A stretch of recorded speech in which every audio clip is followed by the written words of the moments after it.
Nous sommes au lac qui régit des eaux, non loin à la Ressampa.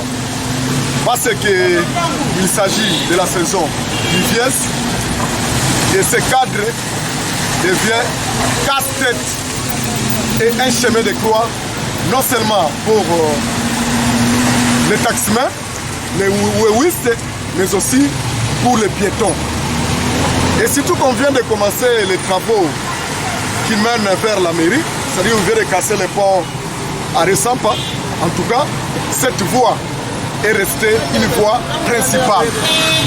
Mais la question que je me pose, pourquoi ne pas commencer à arranger en termes de moellons, en termes de caillasses, avant qu'on puisse casser de l'autre côté? Certes, la ville de Boma n'a pas commencé aujourd'hui, mais la question que je me pose une fois de plus, il faut attendre l'arrivée du Christ ou du président Fachi.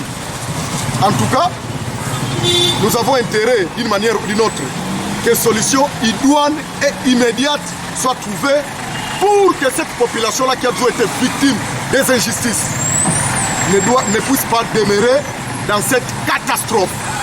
Et nous, en tant que petit peuple, parfois, nous avons toujours été bien ou mal compris.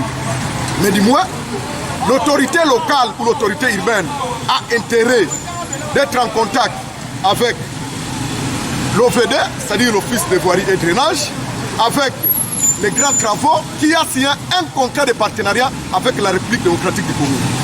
On va nous dire que cette voie rentre dans la route nationale, oui, mais pendant que cette société-là, les Chinois, supervisée par l'Office de route et les grands travaux, ils ont intérêt de voir comment les demander au secours qu'ils viennent ériger des travaux immédiats pour que les paisibles citoyens, les wawistes, les taximens, la population puissent quand même être délivrés d'une manière ou d'une autre.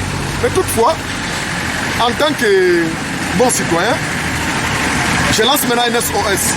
Comme disent les Français, mieux vaut tard que jamais. S'ils ont travaillé à l'imprudence, avant de casser de l'autre côté, commencer à ériger des travaux palliatifs ici, ils peuvent toujours revenir, n'est-ce pas, à la raison pour que ces travaux puissent être réalisés. Et au bénéfice, au finish, pardon, ce n'est pas Maître Samba qui sera gagné, moi encore, cette société-là, mais c'est plutôt la ville de Boma à son entièreté. Il devrait commencer par ça. Prendre ce qui vient de casser là, mais ça c'est encore très grave. Pendant que nous avons toute une usine ici à Manterne, pendant que cette société-là des Chinois est redevable auprès de l'État congolais, pourquoi ne pas prendre 2 ou 3 bennes et venir jeter ici? Comme je l'ai toujours dit tantôt, la ville de Boma n'a pas commencé aujourd'hui. Ces cadres ici, non seulement qu'elle soit un chemin de croix pour la population aujourd'hui, mais à chaque fois avec les autorités passées, on voyait quand même comment ériger, comment trouver solution en jetant par exemple des caillasses ou des moellons. Il faudrait d'abord commencer par casser pour venir renforcer les souffrances du peuple. Là, nous ne sommes pas d'accord. Parce que du sommet en bas, on parle de l'union sacrée.